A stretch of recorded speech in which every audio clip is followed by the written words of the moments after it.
Fear is only as deep as the mind allows. Ladies and gentlemen, today, I want to talk about a battle that every one of us fights at some point in our lives, the battle against our inner fears.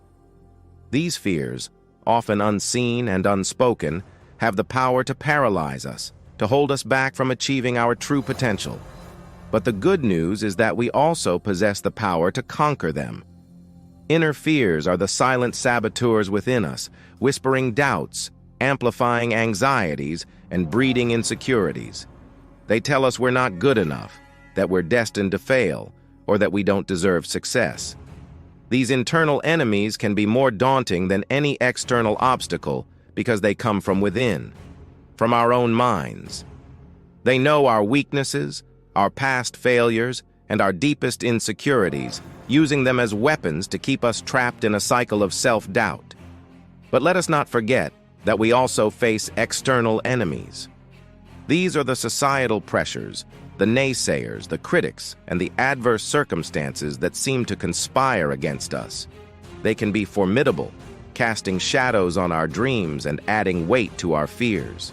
However, the impact of these external forces is significantly magnified by our internal fears. It is our response to these external challenges that truly defines us. To conquer these fears, both internal and external, we must first acknowledge them. Ignoring fear only allows it to grow stronger. We must face it head-on, look it in the eye, and understand its origins. Is it the fear of failure, the fear of rejection, or perhaps the fear of the unknown?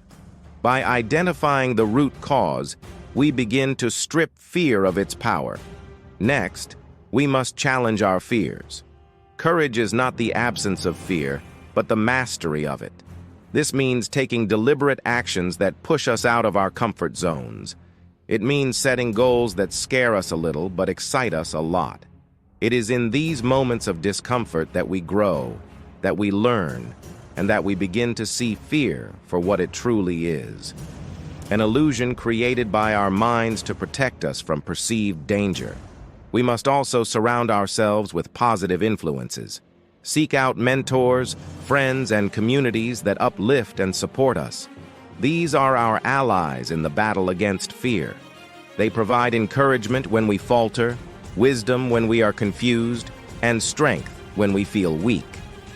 Conversely, we must distance ourselves from toxic influences that feed our fears and insecurities.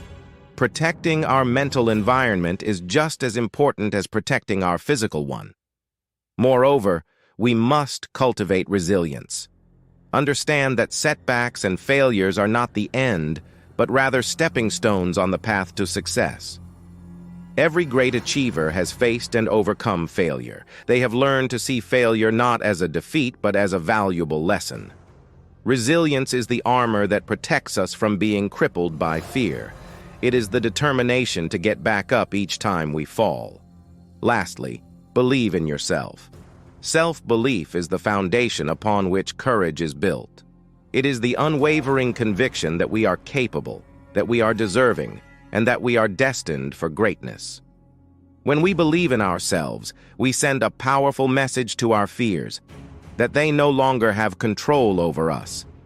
In conclusion, conquering your inner fears is a journey, not a destination. It requires patience, persistence, and a willingness to confront both the internal and external enemies that stand in our way. But remember, every step you take in this journey brings you closer to the person you are meant to be, strong, confident, and fearless. So, rise up, face your fears, and conquer them. Your future self will thank you.